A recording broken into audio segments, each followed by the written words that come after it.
Ceci est un livre audio autogénéré par Google. Introduction. L'histoire se déroule en 1872.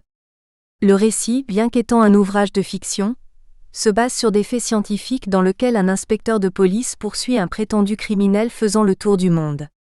Il s'agit d'un cas de non-coopération policière globale, ci-après CPG. Les moyens à la disposition de l'inspecteur lui manquaient pour qu'il puisse accomplir sa mission. La souplesse nécessaire des agents qui l'entourent n'est pas au rendez-vous. Les contraintes qu'on lui oppose sont liées au pouvoir des États, et se font trop lourdes, ce qui l'empêche d'obtenir ce dont il a désespérément besoin. Un mandat lui permettrait d'arrêter légalement le suspect. L'inspecteur qui suit pas à pas le suspect obtient finalement son mandat, mais cela se fait malheureusement à l'extérieur des colonies anglaises. Il est alors au désespoir, car le document ne lui est plus d'aucune utilité. Par le biais des réflexions de son personnage, Jules Verne explique très justement le choix devant lequel est l'inspecteur. Soit procéder à une demande d'extradition, soit espérer que le suspect retourne de lui-même sur les terres anglaises. Il opte finalement pour la deuxième option, qui lui apparaît la seule réalisable. Essentiellement, Jules Verne montre que l'enquêteur n'a aucun pouvoir policier lorsqu'il se trouve à l'extérieur de son territoire de compétence. C'est une problématique fondamentale pour ceux qui s'intéressent à la CPG.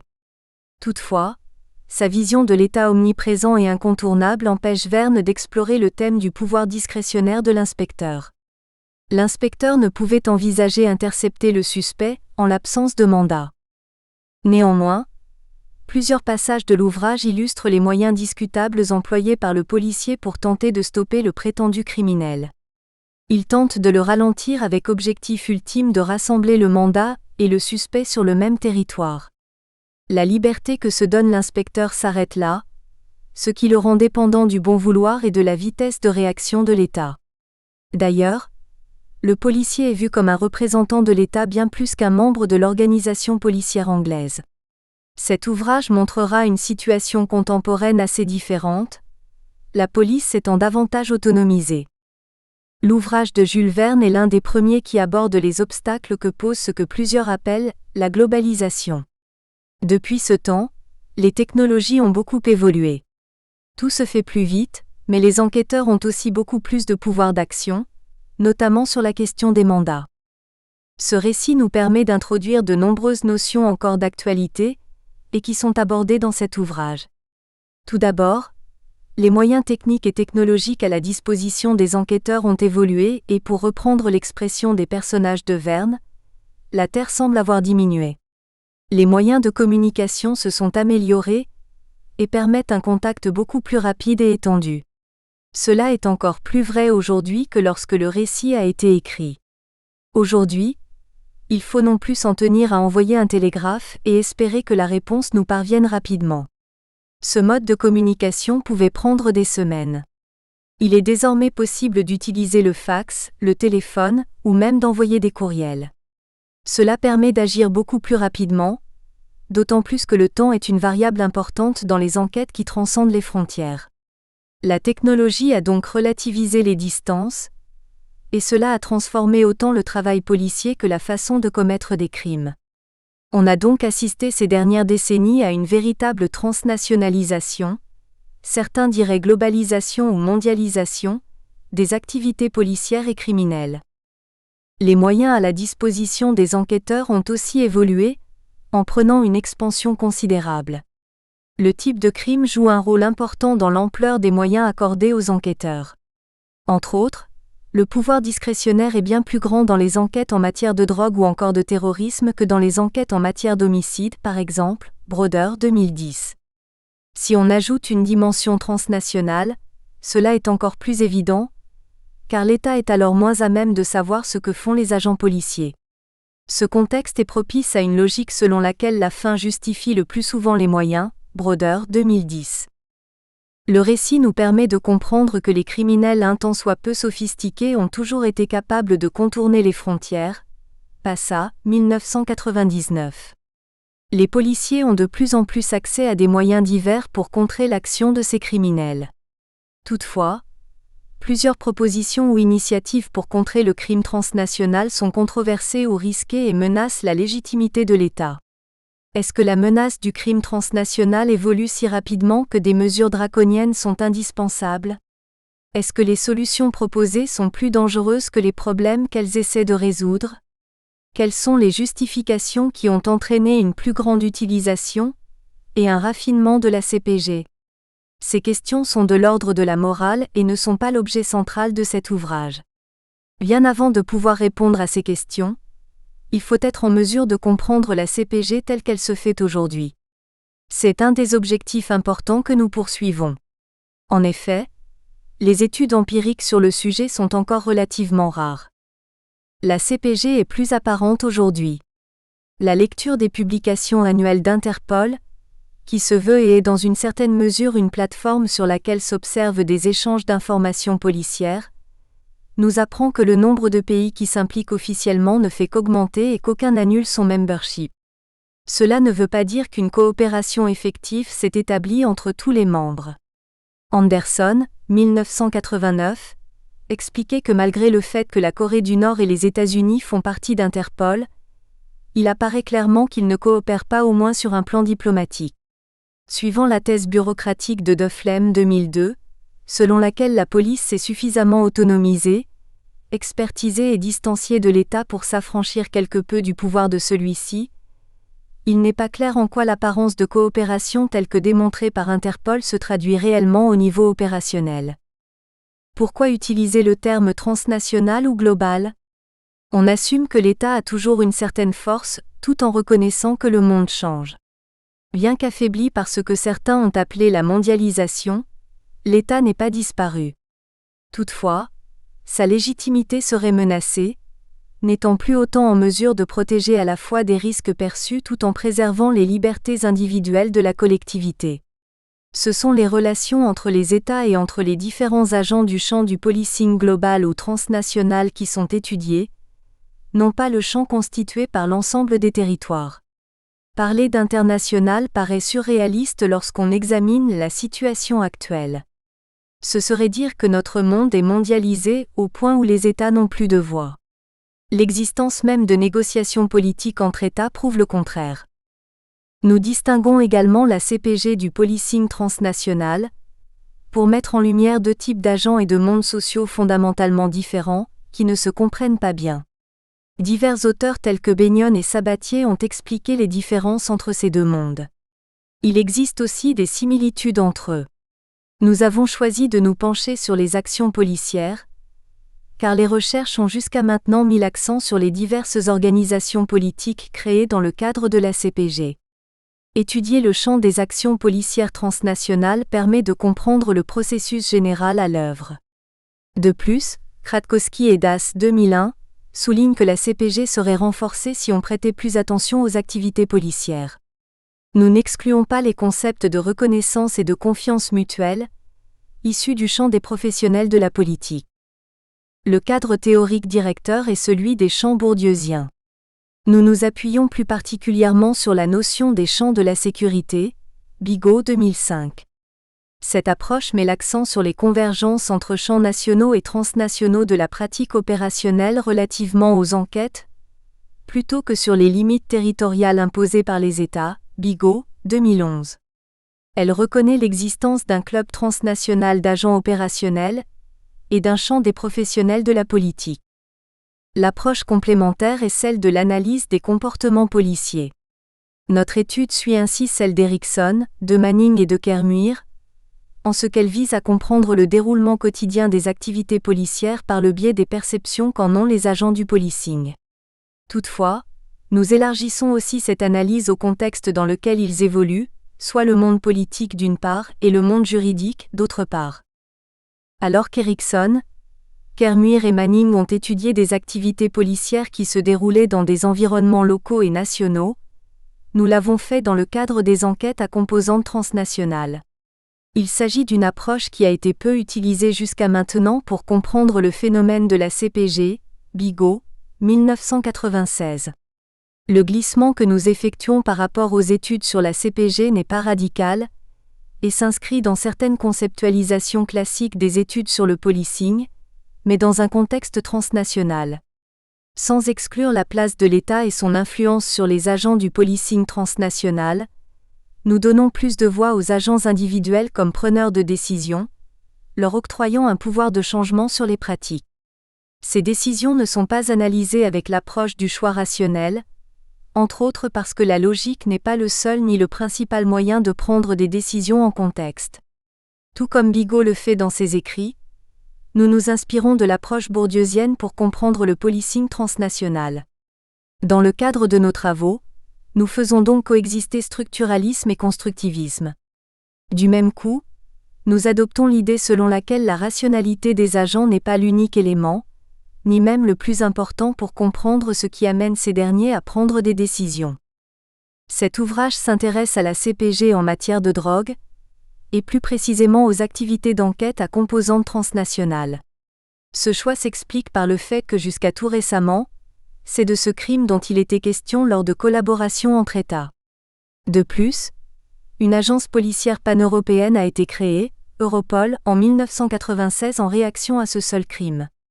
Elle avait un potentiel opérationnel et le droit de l'utiliser, Szeptyki, 1996. Suite au 11 septembre 2001, le terrorisme a été ajouté aux prérogatives d'Europol Fortman et al., 2003. En ce qui concerne l'approche méthodologique, nous avons combiné les entrevues et les analyses de documents. Nous nous distinguons donc de cette façon des autres recherches qui ont été faites dans le domaine. La thèse est que le fonctionnement du système de la CPG oblige les agents du policing transnational à s'adapter pour réduire et gérer les différents types d'incertitudes qui se présentent. Pour ce faire, ils s'appuient sur leur expertise d'une part et sur le pouvoir discrétionnaire et la souplesse qui les caractérisent. De plus, la familiarité développée entre ces agents contribue à produire de la confiance mutuelle, et ce tant au niveau des professionnels de la politique qu'au niveau opérationnel. Les sections de ce livre. Il se divise en 7 chapitres. Le premier fait un bilan des études sur la CPG, autant en Amérique du Nord qu'en Europe. Il permet de faire ressortir l'existence d'au moins 2 mondes sociaux malgré tout réconciliables. Certains pensent qu'il faut tout harmoniser alors que d'autres prônent pour accorder plus de marge de manœuvre aux agents du policing transnational. Nous défendons l'approche intermédiaire, car un certain équilibre entre l'harmonisation et le maintien des différences est déjà en place. La deuxième partie du chapitre pousse plus loin la réflexion, tout en mettant de côté les analyses qui se centrent uniquement sur les documents officiels, ceux-ci tendant à oublier la nature même du policing transnational. Ils mettent en effet l'emphase sur ce qui devrait être fait, plutôt que sur la manière dont la CPG fonctionne réellement. Nous détaillons donc les concepts utilisés dans cet ouvrage. Tout d'abord, le pouvoir discrétionnaire des policiers s'avère être un élément fondamental pour la CPG. Il faut voir les policiers comme des experts. Ensuite, les concepts de familiarité et de confiance-méfiance doivent être utilisés à tous les niveaux de la CPG pour recentrer l'analyse vers les éléments essentiels.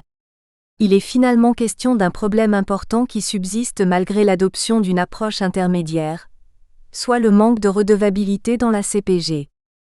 Le chapitre 2 décrit la méthodologie employée pour établir comment la CPG se déploie, particulièrement au niveau des activités policières transnationales. La méthodologie qualitative a été employée. Nous avons combiné les entrevues semi-dirigées auprès des agents du policing transnational, plus précisément les policiers et les procureurs, avec l'analyse des jurisprudences canadiennes en matière d'extranéité et celle d'un guide canadien à propos de techniques utilisables provenant d'un procureur et rédigées à l'attention des policiers impliqués dans les enquêtes à composante transnationale. Le troisième chapitre se penche sur la nature des relations perçues entre les pays, et sur ce que cela implique pour les agents du policing transnational. Les premières structurent jusqu'à un certain point les activités policières, mais il s'avère que des coopérations sont tout de même possibles entre enquêteurs de pays qui sont pourtant récalcitrants à coopérer officiellement. Les analyses de Dufflem 2001 annonçaient une autonomisation relativement totale des agents du policing transnational par rapport aux États. Nous trouvons que les agents du policing transnational n'ignorent pas les règles et ne les rejettent pas d'emblée. Ils les accent aigu interprètent plutôt, et choisissent de suivre les directives des États lorsqu'ils les considèrent appropriées. Le chapitre 4 analyse des documents juridiques et organisationnels. Il établit que les normes canadiennes à l'égard des enquêtes transnationales sont suffisamment souples pour permettre aux enquêteurs d'utiliser leur pouvoir discrétionnaire dans le choix des méthodes utilisées et recevables au tribunal. Par les réflexions qu'il propose dans les jurisprudences, les juges montrent une bonne compréhension des contingences vécues par les agents des enquêtes à composante transnationale. Les réflexions et conseils énoncés par le procureur qui a rédigé le guide shérif montrent que des techniques beaucoup plus souples qu'ils ne le croient sont accessibles aux enquêteurs transnationaux. La souplesse et la compréhension des procureurs à l'égard des activités policières transnationales, ainsi que les diverses possibilités sont mises de l'avant dans ces documents normatifs, et ce au moins dans le contexte canadien. Le monde social juridique qui se penche sur l'extranéité et les enquêtes à composante transnationale est en phase avec le monde social des enquêteurs impliqués dans les enquêtes à composante transnationale. Le chapitre 5 détaille l'utilisation que font les enquêteurs des divers moyens disponibles pour réaliser une CPG. Les agents du policing transnational décident des moyens les plus appropriés à utiliser, selon des facteurs explicités. Ils favorisent les moyens informels, mais ont recours aux moyens formels lorsque cela s'avère nécessaire. Le chapitre 6 porte sur la qualité des relations entre les agents du policing transnational, tant entre les policiers des différents pays qu'entre les procureurs et les enquêteurs qui participent à une même enquête. 3 types de relations ont été observées, soit les relations évitantes, sceptiques et confiantes. Les relations confiantes sont relativement rares, tandis que les sceptiques et les évitantes sont prépondérantes, et ce malgré le désir des agents. La méfiance demeure la règle dans le policing transnational, et ce au moins dans les enquêtes portant sur le trafic de drogue et sur le blanchiment d'argent y étant reliées. La conclusion permet de regrouper l'ensemble des résultats pour en tirer une perspective générale. Elle discute des implications des résultats, en particulier en ce qui a trait au principe de pouvoir discrétionnaire et de redevabilité, d'une part, et d'harmonisation et de structure, d'autre part. Elle traite du cycle de la méfiance, du futur de la CPG ainsi que des implications pour les politiques publiques, pour ce qui est de l'approche adoptée et en relation avec les différents types de crimes qui pourraient être touchés par les changements constatés. En plus des éléments énumérés, l'intérêt de la recherche réside dans le fait d'avoir cherché à identifier les conditions de succès de la CPG. La confiance et la familiarité, ainsi que l'innovation et la créativité sont des facteurs cruciaux pour comprendre le policing transnational et ou pour ceux qui veulent l'améliorer. Lorsque l'on admet que le policing transnational demeurera une stratégie importante des États pour rassurer les citoyens et pour les protéger, force est d'examiner ce qui se fait pour en délimiter les conséquences ou limiter les dégâts, selon la perspective adoptée. Chapitre 1 – Des perspectives divergentes dans la recherche sur la CPG. Les dimensions transnationales du trafic de drogue et celles du policing correspondant sont de plus en plus prises en compte par les agents du milieu et les chercheurs, Martin et Romano, 1992. Alors que le trafic de drogue se fait dans un contexte contraignant, Reuter, 1983, où les agents doivent faire preuve de flexibilité et d'adaptation, le policing transnational est contraint par ces contextes politiques, juridictionnels, légaux et organisationnels connus comme étant rigides. Alors que la mondialisation est vue comme une opportunité pour les criminels, on l'analyse plutôt comme un obstacle pour les policiers. Par exemple, l'abolition des frontières européennes permettrait aux criminels d'entrer avec facilité dans les pays voisins, et ce sans être détectés. Pour les policiers, il s'agit de coopérer avec les autorités policières d'autres pays, Hufnagel 2009b, mais ils sont confrontés à des conflits procéduraux et à des histoires organisationnelles différentes, Storbeck 1995. Bouling, 2009, souligne que la mondialisation ouvre de nouvelles possibilités de communication horizontale et collaboration entre enquêteurs. Cela réduirait la bureaucratie et le contrôle politique. La CPG est plus souple qu'elle ne paraît, même si a priori la police est toujours perdante dans la lutte trafiquant-policier. Brady, 2008, souligne que la coopération policière européenne n'a pas encore réussi à obtenir le degré de coopération atteint par les criminels, parce que les souverainetés nationales et les différences culturelles et légales restent des contraintes importantes pour les enquêtes à composantes transnationales. On oublie que les criminels aussi sont contraints par des différences culturelles et structurelles. Ils font face à la possibilité d'arrestation et de saisie de leurs avoirs. Reuter 1983. Lorsqu'ils traversent les frontières pour un pays moins réglementé, ils perdent les droits qui leur étaient reconnus dans le pays qu'ils ont quitté. Toutefois, l'activité criminelle étant initiée avant l'intervention des policiers, les criminels ont toujours une longueur d'avance. Dans ce contexte, les policiers peuvent tout de même gagner des batailles importantes. Kenney 2007. Le concept de CPG demeure flou, malgré la création de plusieurs typologies. Pour Nadelman, 1993A, Anderson et al.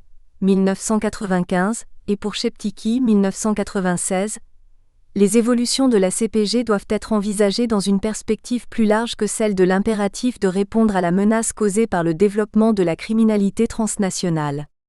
Ce dernier met de l'avant les intérêts des agents, la CPG étant le résultat d'une combinaison de stratégies individuelles, de priorités organisationnelles et d'intérêts particuliers qui se produisent à des moments spécifiques. Sabatier 2001. Selon Bigot 1996, elle n'est pas menée par une volonté unique ou un projet spécifique. Il décrit des cercles qui s'imbriquent, représentant les individus impliqués appartenant à des mondes sociaux différents.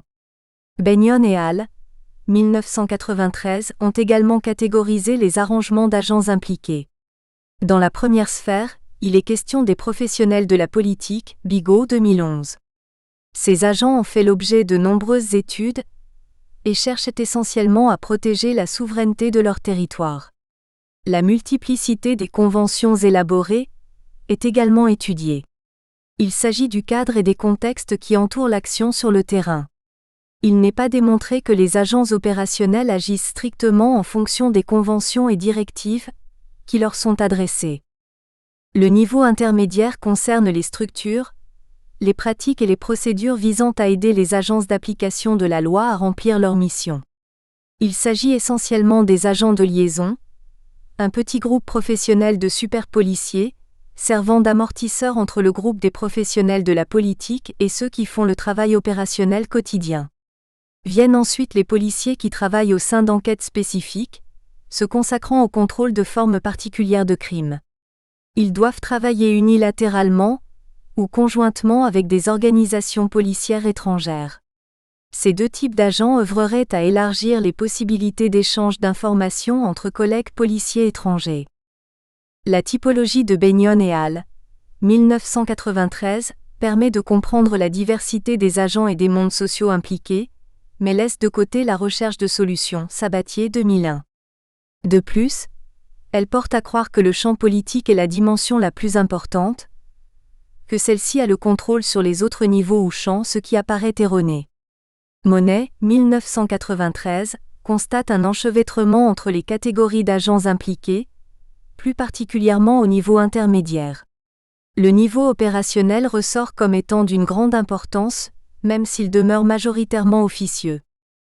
Pour Denbourg 2002, les initiatives de CPG sont soit formelles et constituées des décisions prises par les professionnels du champ politique, soit informelles et se matérialisent dans les actions des policiers transnationaux, souvent sans l'aval des autorités politiques. Cette perspective permet de percevoir plus aisément l'opposition entre les deux types d'agents. Mais cela n'élimine pas complètement la confusion relativement au niveau intermédiaire. Par exemple, des policiers possédant beaucoup d'expérience peuvent être impliqués dans des actions de nature politique telles la participation à des forums. Plusieurs mondes sociaux n'ont pas encore été suffisamment explorés, et certains sont en plein développement. Il suffit ici d'évoquer l'exemple des agents de liaison, Lemieux, Perra et Stevens, 2013. 1.1 La CPG et le policing transnational. La transnationalisation aurait fondamentalement altéré les conditions dans lesquelles évolue le système État. Wallerstein, 2002.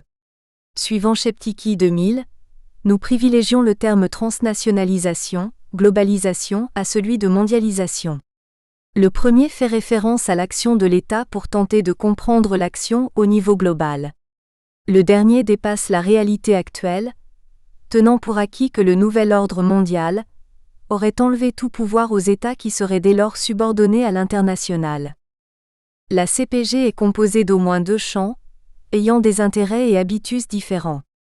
D'une part, les professionnels de la politique et les politiques publiques transnationales et d'autre part, des actes posés par des agents du policing au niveau opérationnel dans le champ transnational. Le policing transnational n'est donc qu'une partie de ce qui est appelé CPG. Le graphique 1 illustre ces différents concepts. Graphique 1, les composantes de la CPG.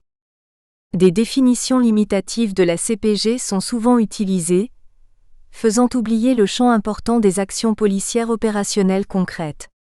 Par exemple, pour Leboeuf 2004, la CPG est un concept très large, généralement associé à la signature de traités et de protocoles d'entente entre des gouvernements nationaux et internationaux ou des institutions publiques. Il associe le concept à des règles formelles et aux activités des autorités politiques. Il n'est pas vrai que la CPG se restreint à des principes qui restent dans les ouvrages, jamais véritablement mis en place. Beaucoup d'auteurs oublient qu'elle est d'abord une question policière, avant d'être un enjeu politique. Quelle est donc l'utilité du mot policier dans l'appellation CPG ? Elle semble incluse dans l'expression pour rappeler l'importance des mesures opérationnelles. Ce terme est lourd de signification, porte à confusion et reste au demeurant flou. Dans cet ouvrage, nous utilisons le concept de policing transnational pour parler du travail policier opérationnel au sein de la CPG. Le terme policing transnational est préféré à celui de policing international, pour la même raison explicitée entre les termes transnationalisation et mondialisation. Le policing transnational est ainsi défini: le fait pour les agents de l'enquête à composante transnationale et ou des différents systèmes de justice, de collaborer opérationnellement avec au moins un agent d'un autre pays, souvent temporairement, dans le but de contrer une activité criminelle spécifique à caractère transnational, comme le trafic de stupéfiants et le terrorisme. Cela inclut les activités des agents de liaison, en excluant leur rôle diplomatique. Une culture opérationnelle est partagée par les différents agents du policing transnational. Ce n'est pas le cas entre les deux types d'agents principaux qui composent la CPG. Pour Anderson et al. 1995, les préoccupations des professionnels de la politique sont différentes de celles des policiers, axées sur la dimension opérationnelle. Cela s'explique par le fait qu'ils proviennent d'environnements professionnels et politiques dissemblables et parlent des langues différentes, au sens figuré comme au sens propre. Les meneurs politiques réfléchissent en termes d'objectifs généraux. Ils ont par exemple le désir de voir se mettre en place un FBI européen, Occhipinti 2003. Les policiers se concentrent sur la nécessité de simplifier et abolir certaines procédures. Les organismes policiers n'apprécient guère l'augmentation de la bureaucratisation, qui est l'apanage des politiques. Pour les agents opérationnels, l'ensemble des conférences, réunions et rapports n'est jamais aussi utile que la mise en commun de capacités opérationnelles et d'installations communes que permet l'existence d'équipes antidrogue multinationales, Renault et al., 1996. Les policiers trouvent les politiciens peu efficaces dans la mise en place de mesures considérées comme essentielles, Sabatier 2001. Ils ont développé un système parallèle informel qui leur permet d'agir rapidement, lorsque les impératifs de temps sont fondamentaux pour obtenir un élément jugé nécessaire à la poursuite d'une enquête. Sabatier résiste à l'idée que certaines actions policières transnationales ont été accomplies avant la mise en place de lois à cet effet, mais reconnaît la place importante des agents du policing dans la CPG. Elle mentionne les conséquences des mésententes entre les policiers et les autorités politiques. Ces dernières considèrent la CPG comme un mal nécessaire, une donnée qu'ils ont subie et envers laquelle ils n'ont commencé à manifester de l'intérêt que lorsqu'elle empiétait sur leurs prérogatives, page 251. Cela aurait laissé une importante marge de manœuvre aux policiers et permis l'émergence d'une coopération policière évoluant en fonction des besoins. Elle a conduit la coopération à souffrir d'un manque de légitimité que seules les autorités politiques pouvaient lui apporter, en corroborant les revendications policières. Selon Sabatier 2001, Pour éviter que cette coopération soit majoritairement informelle, il aurait fallu qu'elle bénéficie du soutien des professionnels de la politique. Pour cela, il aurait fallu qu'ils ne se concentrent pas exclusivement sur leur lutte contre les atteintes à leurs prérogatives. Alors que les réseaux de trafiquants de drogue transnationaux ont déjà fait l'objet de nombreuses études, portant par exemple sur la manière dont chaque individu prend sa place au sein d'un groupe criminel, Morcelli, 2009, une approche à la fois détaillée et complète est encore sous-développée dans les études sur la CPG. Notre approche est de type bottom-up, en réaction aux études qui oublient que la CPG est d'abord une question policière, avant d'être un enjeu politique. En effet, les interactions policières se produisent dans une logique propre à tout système de type street level, Lipsky 1980, ou bottom-up, Muller 1994, où les décisions et le pouvoir réel se concentrent non pas au haut d'une hiérarchie, mais plutôt chez les membres qui sont à la base de celle-ci, Erickson 1982. Les politiciens peuvent négocier, mais les agents de l'enquête transnationale auront le dernier mot sur les actions posées sur le terrain. D'ailleurs, les solutions proposées par les autorités politiques ne correspondent pas toujours à la réalité vécue sur le terrain. Elles sont de surcroît mises en place par le biais de mécanismes bureaucratiques lourds. Pour ces raisons, les agents des enquêtes à composante transnationale évitent d'utiliser ces structures formelles et préfèrent s'appuyer sur leur réseau professionnel informel qu'ils ont créé pour échanger de l'information avec leurs homologues à l'étranger, le mieux, 2010. Une étude complète de la CPG nécessite de s'attarder à la fois aux mécanismes institutionnels établis par les autorités politiques, ainsi qu'aux aspects procéduraux et opérationnels qui sont l'apanage des agents du policing transnational. Une approche se penchant sur l'importance de l'influence des structures et des normes des gouvernements sur les agents opérationnels doit être jumelée à l'idée que les individus impliqués au sein du policing transnational, bien que situés dans un contexte dit contraignant, demeurent des agents capables de poser des gestes correspondant à leur propre vision des choses, qui est le plus souvent différente de celle provenant de l'environnement censé les structurer fortement. Cela implique de s'affranchir des approches classiques divisant le champ des relations internationales, comme l'ont fait Andreas et Nadelman 2006. Une approche s'inspirant des idées de Bigot, se fondant sur l'approche bourdieusienne, s'avère utile. Avant d'approfondir cette question, nous détaillerons les deux champs majoritaires des études sur la CPG, puis énoncerons les concepts à considérer pour comprendre le phénomène plus globalement. 1.2 Confronter les approches émanant de deux mondes. Des écrits sur la CPG, nous avons décelé deux courants de recherche calqués sur les approches émanant d'une part des professionnels de la politique et d'autre part des praticiens du policing transnational. Le premier courant se concentre sur le processus et les formes politiques de la CPG. Le champ des professionnels de la politique prône pour un renforcement des normes et pour une uniformisation des législations et des pratiques. Dans sa forme récente, l'accent a été mis sur les concepts de reconnaissance et de confiance mutuelle. Le deuxième courant de recherche se préoccupe des formes policières de la CPG, ou policing transnational, et plaide en faveur d'une augmentation des marges de manœuvre permises, ainsi que pour un certain maintien des différences. Il s'agit de favoriser l'innovation et la créativité dans les enquêtes spécifiques, mais cela semble se faire au détriment des libertés individuelles. Voyons en quoi consiste chacune des approches et les critiques générales qui leur ont été adressées. Cela nous amènera à formuler l'approche que nous utilisons dans cet ouvrage pour comprendre la CPG, plus particulièrement du point de vue des agents du policing transnational. 1.2.1 L'approche européenne et la perspective des professionnels de la politique.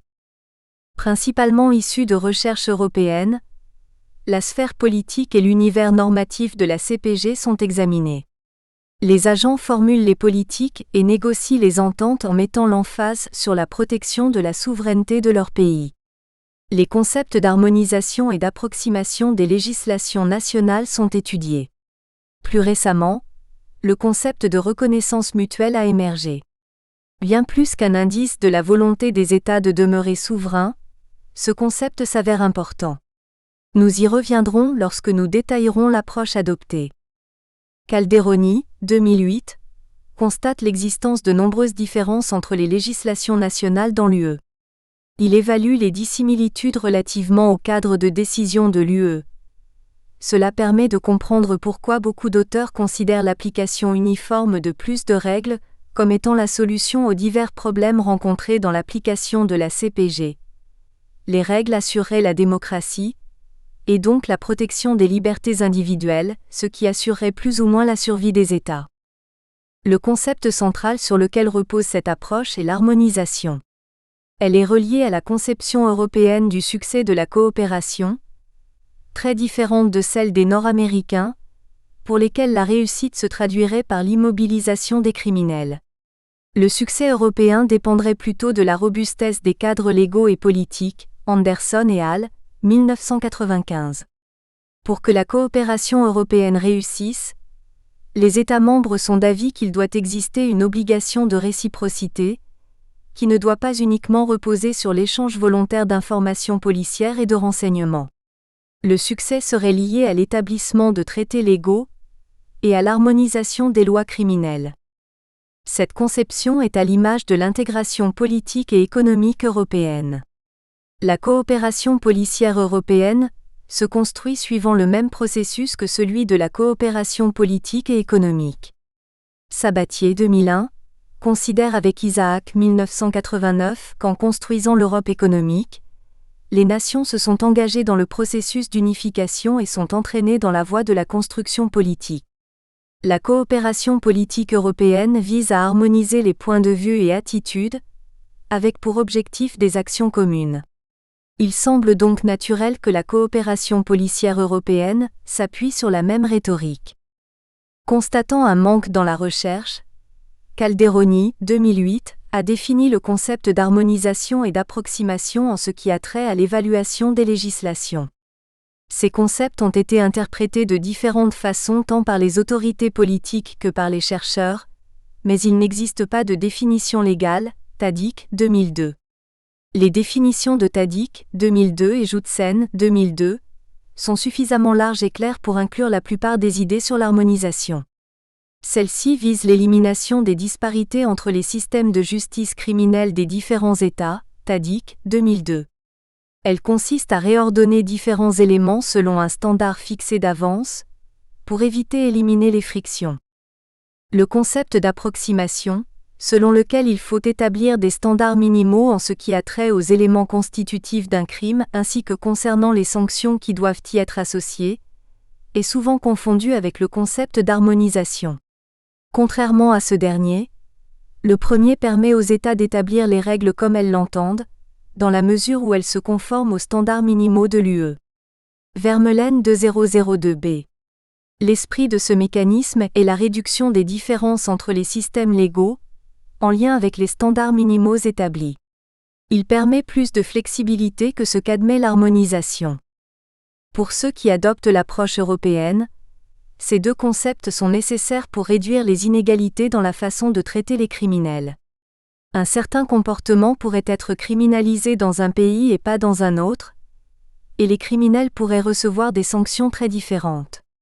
Ces concepts jouent un rôle symbolique important dans l'implantation de normes communes à tous les citoyens de l'UE. Joutsen 2006, Weyemberg 2005, Spencer 2002, Vogel 2002. Ces concepts assureraient également un rôle de support au fonctionnement de la CPG, en matière criminelle.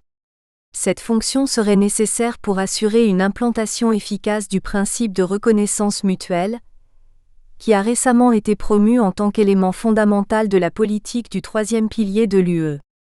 Joutsen 2006, Weyemberg 2005, Vogel 2002. Cette approche avait jusqu'à récemment des problèmes théoriques de taille, qui semblent s'amenuiser avec l'avènement des principes de reconnaissance et de confiance mutuelle. La définition classique s'oppose à l'idée selon laquelle l'harmonisation serait le processus ayant pour but de créer l'harmonie entre ces éléments. L'harmonie est exempte de conflits et de frictions, mais elle maintient les différences essentielles, Calderoni 2008, Manacorda 2005, Tadic 2002.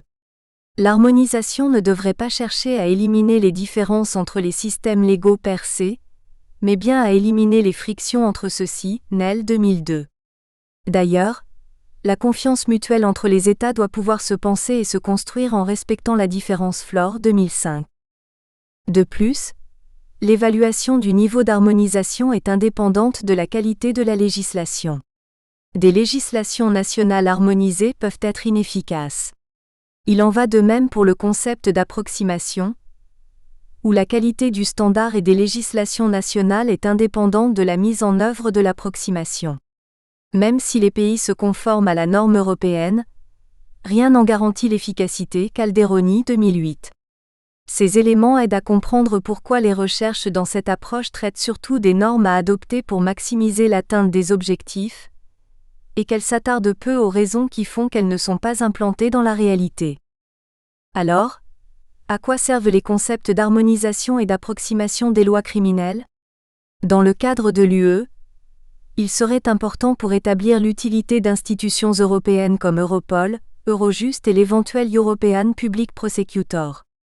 Toutefois, Calderoni 2008 souligne avec Bernardi 2007 que l'effet du cadre de décision serait plus formel qu'efficace. L'implantation des mesures découlant de ces concepts dépend toujours de la volonté des États membres. Ces concepts seraient également nécessaires pour une lutte efficiente contre le crime transnational, Weyemberg 2005. Des systèmes légaux différents créeraient des opportunités pour les criminels. Un certain niveau d'uniformité entre les législations criminelles pourrait prévenir la création de safe havens. De plus, le magasinage par les criminels de la juridiction la moins sévère vis-à-vis de la commission d'un crime particulier ne pourrait avoir lieu. Anderson et al. 1995. Van der Wilt 2002 remet en question l'idée selon laquelle les criminels font véritablement des choix rationnels en ce qui concerne la juridiction où ils commettent leurs crimes. Finalement, les instruments légaux utilisés par l'UE auraient pour objectif une harmonisation-approximation en trompe-l'œil. Calderoni 2008, Manacorda 2005b. Les crimes seraient sélectionnés pour des raisons politiques davantage que suite à une réelle problématique. Vermeulen 2002b. Anderson et al. 1995 soulignent que des facteurs politiques et idéologiques interviennent dans ce processus de sélection. La CPG serait le résultat d'une séquence d'initiatives dans lesquelles des décisions ont été prises après de difficiles négociations, mais ne visant pas directement à rendre le policing transnational plus efficient. Le concept de reconnaissance mutuelle est prometteur, car contrairement au concept d'harmonisation et d'approximation, il se penche sur les procédures de la loi criminelle. Celles-ci sont plus faciles à modifier que la substance de la loi, cette dernière étant intimement reliée aux valeurs culturelles et aux décisions de chacun des pays. Alors que l'harmonisation et l'approximation requièrent une loi supranationale unique, le principe de reconnaissance mutuelle adopte une approche intergouvernementale qui permet à chaque État de conserver ses spécificités. La logique est ainsi inversée.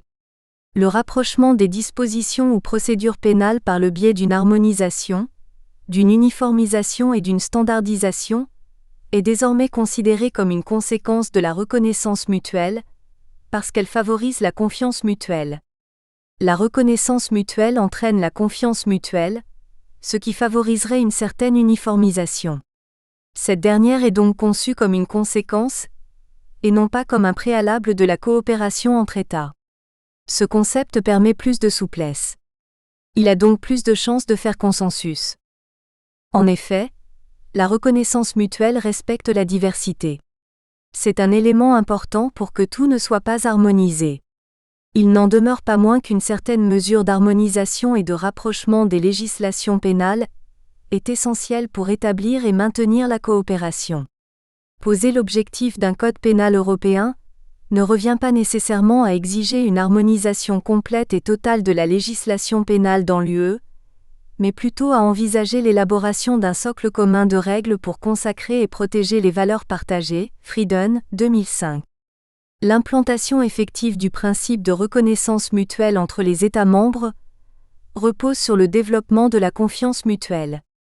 Cette confiance doit venir en partie de valeurs communes, comme la démocratie et le respect des droits de la personne. Programme of Measures to Implement the Principle of Mutual Recognition of Decision in Criminal Matters, 2001. Cette condition ne peut être prise pour acquise, Weyemberg 2005, Pito 2005, car le niveau actuel de confiance mutuelle est bas. Xonka 2006, pense que des initiatives doivent être entreprises pour l'augmenter. Seul un véritable accompagnement des praticiens de la justice dans l'acquisition du sentiment de véritablement partager une culture judiciaire pourrait y contribuer, Fratini, 2005. Cette approche demeure partielle, elle porte surtout son attention sur les processus politiques entourant la CPG. De plus, à ses débuts, elle découlait de constats questionnables énoncés par Anderson et al. 1995. Il y avait l'idée selon laquelle les initiatives individuelles seraient devenues moins centrales. Par exemple, la CPG aurait été promue par des individus enthousiastes qui ont créé des réseaux, dont Interpol. La structure flexible de la coopération policière européenne aurait graduellement été remplacée par des structures bureaucratisées, Renault et al. 1996. L'impact des praticiens dans la formulation des politiques aurait alors diminué. Cette situation est déplorée par plusieurs policiers, mais il n'est pas certain que cela soit aussi marqué. L'institutionnalisation aurait découlé d'un désir d'efficacité au sein du troisième pilier de l'UE. Il est peu probable que la bureaucratisation entraîne l'efficacité, même si les Européens définissent celle-ci comme le fait de pouvoir s'accorder sur le processus de coopération. Les récents développements montrent d'ailleurs que cette tendance a été amoindrie, suite aux événements du 11 septembre 2001. Il y a eu mise en lumière de l'informel et de l'opérationnel. Certains croient que la souveraineté des États par rapport aux activités policières s'éroderait graduellement. Ils soulignent toutefois qu'il est peu probable qu'une force policière transnationale puisse être mise en place, malgré le fait que plusieurs chercheurs semblent penser le contraire. Denbourg et Walker, 1993, Benyon et al., 1993-1990, Walker, 1993b, Van Renen, 1989. Une telle possibilité demeure en effet limitée, car trop d'intérêts divergents s'affrontent. D'ailleurs, les interviewés britanniques d'Anderson et al. 1995 étaient enthousiastes en l'avenir de la CPG. Ils percevaient une intention des agents politiques de favoriser le développement du réseau informel. Nous avons abordé les différents concepts utilisés par l'approche européenne et avons retenu que les récents concepts de reconnaissance et de confiance mutuelle sont intéressants pour le développement de l'approche adoptée dans cet ouvrage. Dans la prochaine section, nous expliquons en quoi consiste essentiellement l'approche nord-américaine. 1.2.2 L'approche nord-américaine et la perspective des professionnels du policing transnational. La deuxième approche, moins développée, se retrouve de façon prépondérante dans des écrits nord-américains. Cela s'expliquerait en partie par le fait que ces chercheurs ne sont pas aussi préoccupés que leurs collègues européens par l'érosion des contrôles aux frontières, qui crée de nouvelles opportunités criminelles, Sheptycki, 1997. Le contexte et les objectifs différents de la CPG dans chacun des continents ne sont pas étrangers à l'angle adopté par les chercheurs. Cette approche va à première vue à l'encontre de la précédente, car elle sous-entend que les règles et organisations internationales existantes sont suffisamment nombreuses et rigides. Elle est axée sur les perceptions des agents opérationnels. Par exemple, selon eux, les règles de protection des données dans certains États membres de l'UE rendent la coopération difficile. Ces règles strictes font l'objet de critiques de la part des enquêteurs. D'ailleurs, une tentative de formaliser davantage donnerait une raison de plus aux agents de l'enquête de dévier des règles et entraînerait plus de conflits, de suspicions et de méfiance entre les différents agents de la CPG. L'approche se penche sur les pratiques et points de vue des agents individuels du policing transnational, plutôt que sur les manières de penser et les normes établies par les agents étatiques et politiques. L'étude de Bloch, 2008, sur l'efficacité de certains dispositifs l'a amené à porter une attention particulière à la manière dont se conduit concrètement une enquête transnationale en matière de trafic de drogue. Pour lui, les contacts directs bilatéraux entre les policiers et les pratiques quotidiennes des agents de liaison sont la colonne vertébrale de la coopération policière opérationnelle. L'approche nord-américaine considère que les comportements des individus prenant directement part au policing transnational sont flexibles. Le pouvoir discrétionnaire est considéré fondamental pour la réussite de la CPG. Les études sous-entendent qu'il faut s'opposer à une plus grande formalisation puisqu'il y a déjà suffisamment d'organisations internationales de soutien comme Interpol, et de moyens légaux, comme les traités et les directives particulières. Proposer des moyens supplémentaires ne ferait qu'augmenter la confusion. D'ailleurs, les policiers doivent déjà démêler lesquels sont les meilleurs et à quel escient. Les auteurs se demandent non plus où il faut centraliser et uniformiser, mais plutôt s'il est intéressant de le faire. Ils sont d'avis qu'il faut plutôt miser sur l'informalité des rapports entre policiers, car c'est ce qui fonctionne. Les auteurs ne misent pas sur la standardisation et l'harmonisation des pratiques, mais ne sont pas pour contre un certain nombre de règles et un niveau d'uniformisation. Toutefois, ils sont critiques à l'égard de l'utilité des règles qui existent déjà. Nadelman, 1993, est un auteur important dans l'approche.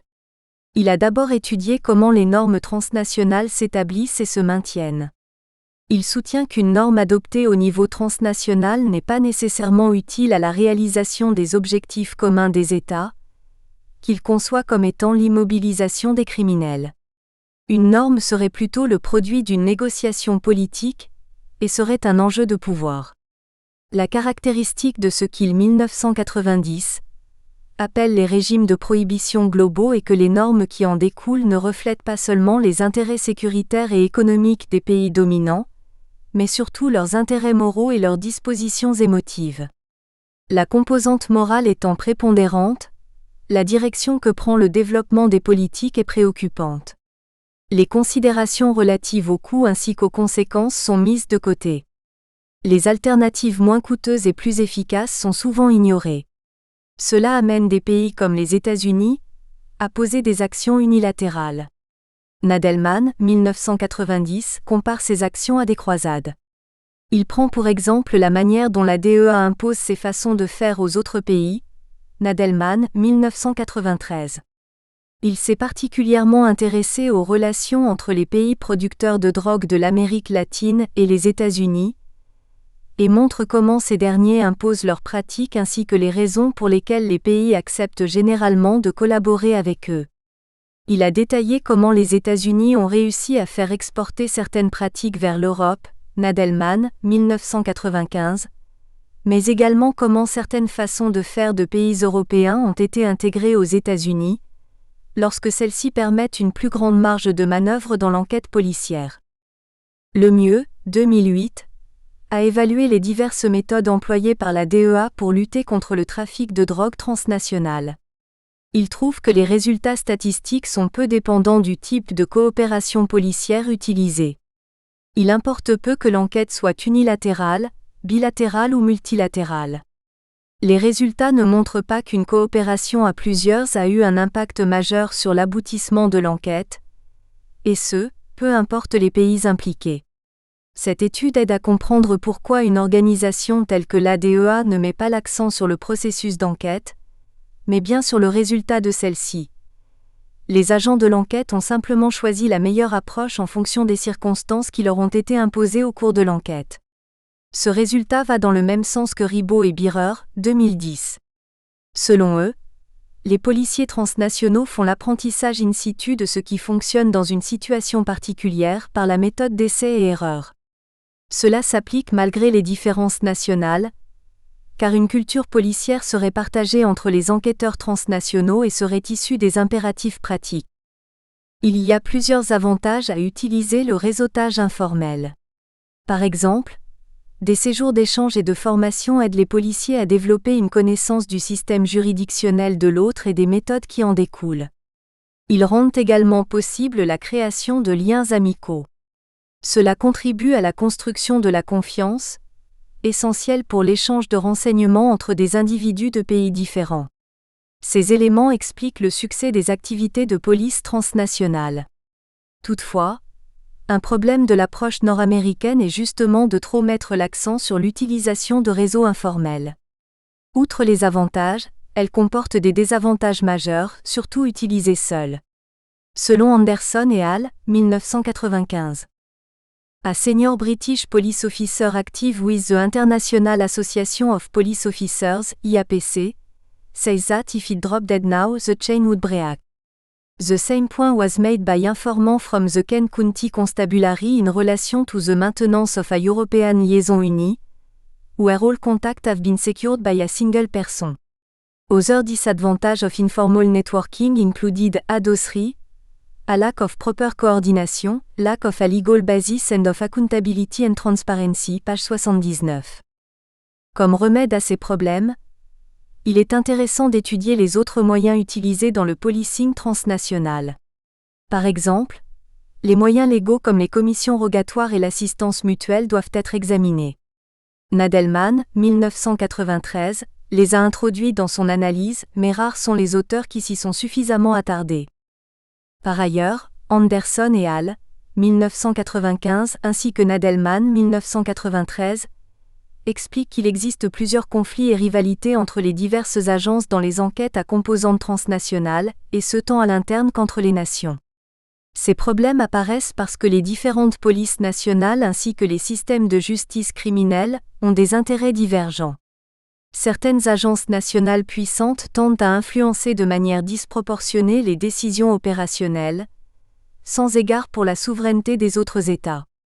Bien sûr, les préoccupations politiques des nations influencent les activités policières transnationales en ce qui a trait aux modèles de gestion et aux structures adoptées. Inévitablement, les normes culturelles et sociales, de même que les expériences individuelles, ont un impact sur les relations entre les individus travaillant dans ces diverses organisations policières. D'ailleurs, une coopération policière effective doit tenir compte de cette compétition entre les organisations, mais également du manque de ressources et du fait que le partage d'informations se fait sur une base discrétionnaire, le mieux 2010. Des frictions apparaissent quand des États demandent de l'assistance et se la font refuser, ou encore quand ils emploient des mesures unilatérales qui enfreignent les prérogatives des autres, Nadelman, 1993. Cela arrive également quand des États puissants font pression sur des plus faibles pour qu'ils se conforment. Plus largement, les asymétries entre les systèmes de différents États sont... Nous espérons que vous avez apprécié cet aperçu. Pour continuer à écouter ce livre audio sur Google Play Livres, utilisez le lien dans la description de la vidéo.